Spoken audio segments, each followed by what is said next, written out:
Good morning, small human babies. Today is Tuesday, March 16th, and this is in case you missed American history. It snowed again. That doesn't make me happy. So anyway, I'm going to run you through anything you may have missed today, because if you're watching this, that means you didn't make it to class for today for some reason, and that's okay. I hope you're well. Hope those around you are well. I hope all the snow melts today. Let's stop with the pleasantries. None of us want this. There's not enough to snowmobile for you guys. Are like, but I like this. No. It's pointless at this point. 75 and sunny every day. That's what I want. So anyway, a couple quick reminders before I go into what we did today. First thing is that the quarter ends on March 26th, which is next week, Friday. So we've got, let's call it a week and a half. Well, let's just be honest. It's about a week and a half left in things until it's all over.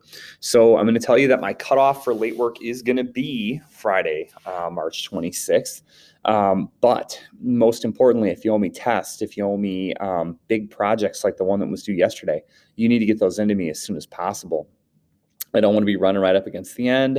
I'm going to be sending out a round of parent emails this week, letting them know how things are going for some of you guys. So please make sure you get those things in. All right. Now, in other news, we're going to get started on the Cold War today, and we're going to get the second to last assignment, which is going to be due next week, Monday, but here we go. So the Cold War is, obviously, if you can see this, I hope you know what this is. That's the flag of the USSR, or the Soviet Union, and obviously the flag of the United States. We've got an arm wrestling match between Nikita Khrushchev and John F. Kennedy Jr. We've got a nuclear bomb going off in the test, and then we have got the Soviet bear and Uncle Sam on a teeter-totter over the planet. So what you're going to get a big rivalry between the United States and the Soviet Union. And this lasted for a really, really long time, like 45, 46 years, and ate up a decent chunk of the first part of my life. So what we're going to do is we're going to kind of cover like 2 slides a day. This slide doesn't count. Kind of going over some basics about the Cold War.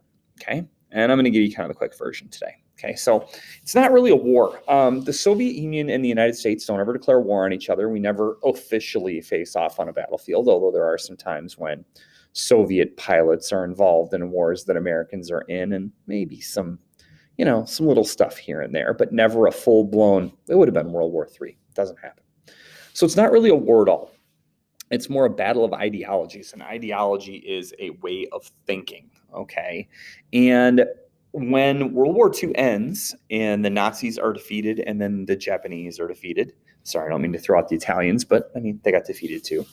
You have kind of the world gets split into 2 teams. The American team, which is democracy-based, one person, one vote, personal freedom, a president, all those things. And then you have the idea of communism, more of a communist dictatorship where the government owns the means of things. The people don't necessarily have much say in what goes on, kind of a dictator type setup. And in each team is vying to be the most powerful country in the world. And therefore this conflict breaks out where there are a number of little things called proxy wars fought, which are these wars where one or both sides is involved. Well, both sides are involved, but the idea being that you're going to in some way have communism versus democracy, and the main countries, us and them, are backing what's going on in some way, shape, or form, or fighting in some way, shape, or form. So there's 3 proxy wars that we're going to look at. The first one's the Korean War. We're just going to talk about a couple of these tomorrow. The Korean War is fought in the 1950s, and it's fought between communist North Korea and democratic South Korea, with a lot of backing from us and a lot of troops from us fighting on the part of the South Koreans. It's often called the Forgotten War. And if you pay any attention to the world, it's still, in a way, kind of ish going on today. Okay. Then we're going to talk about the Vietnam War. The Vietnam War is a very important war that follows a fairly similar framework to the Korean War. You have the communist North Vietnamese backed by China and the Soviet Union, and then you have the South Vietnamese and us. fighting to try to liberate North Korea and keep South Korea democratic. And then you have a proxy war in Afghanistan that, while it doesn't directly involve the United States, the Afghanis fight for their freedom against the Soviet Union. And we send the Afghanis a bunch of weapons and money and supplies. And one of their leaders, a guy named Osama bin Laden, eventually turns on us, and that causes 9/11. So, yeah. Okay. We'll get into each one of these a little bit more later. Okay. Now, the last slide for today is kind of just a summary of what happens, what's going on. Well, first of all, you can't have two number one countries in the world. It doesn't work that way. And so this rivalry about who's right and who's wrong kind of goes global. It hits epic proportions that bring the world as close to destruction as it probably could ever be. And both countries really focus in on how do we control or stop the other one. Okay. So the United States becomes very, very into the idea of stopping communism, and the idea of the Truman Doctrine, named after Harry Truman, the president after World War II and during the end of World War II.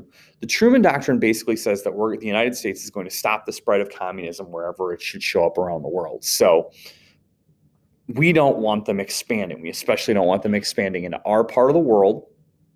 And we don't want them to get into a situation where they have more power in the world than us. And so Truman began this idea that led all the way into the early 90s that stopping communism from expanding around the globe was really prime directive number one for the United States, because we also believed in something called the Domino Theory. If you ever, when you were little, set up dominoes, when one knocks down another.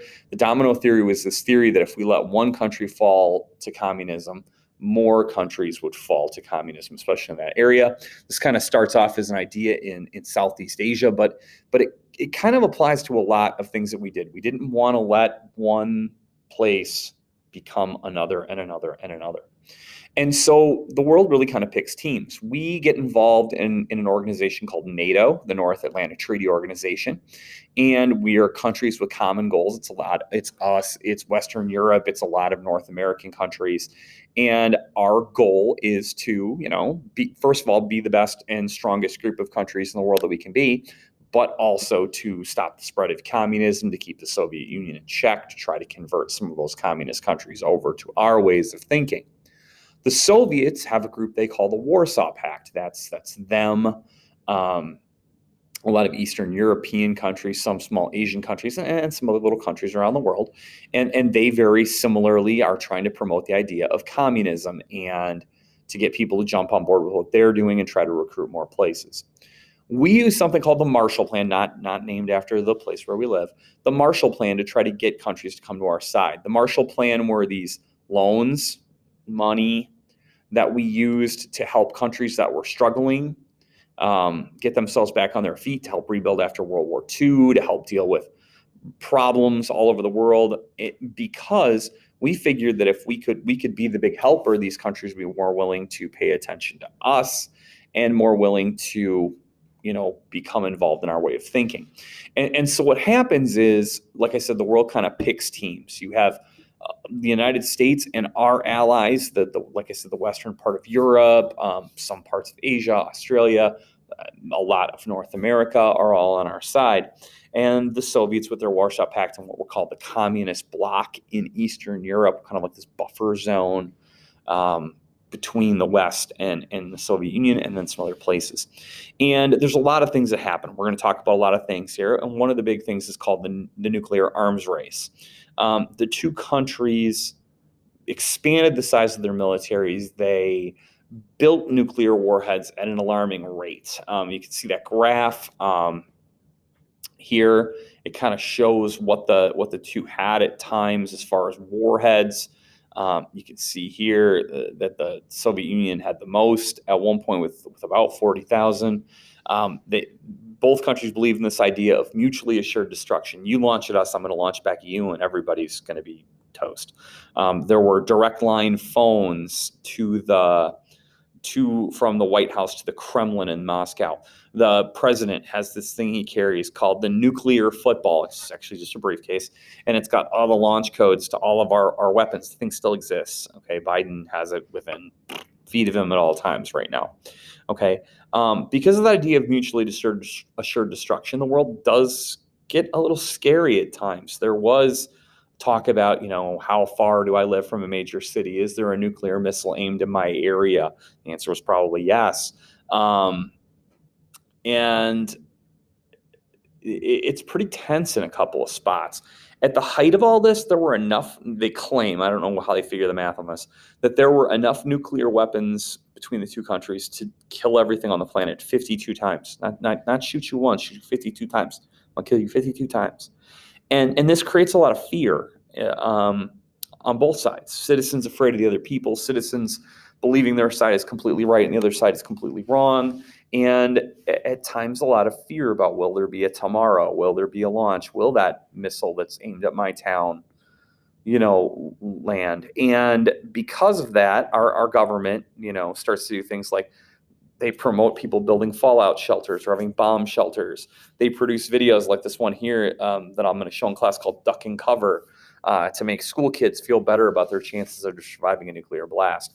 But regardless, the main thing I want you to get out of today is the Cold War is this battle between the idea of democracy and the idea of communism that comes to life in these proxy wars and this rivalry. And the rivalry expands out into places that we're going to talk about that are beyond war, into sports, into space travel, into fast food and soda, and just every part of life, okay?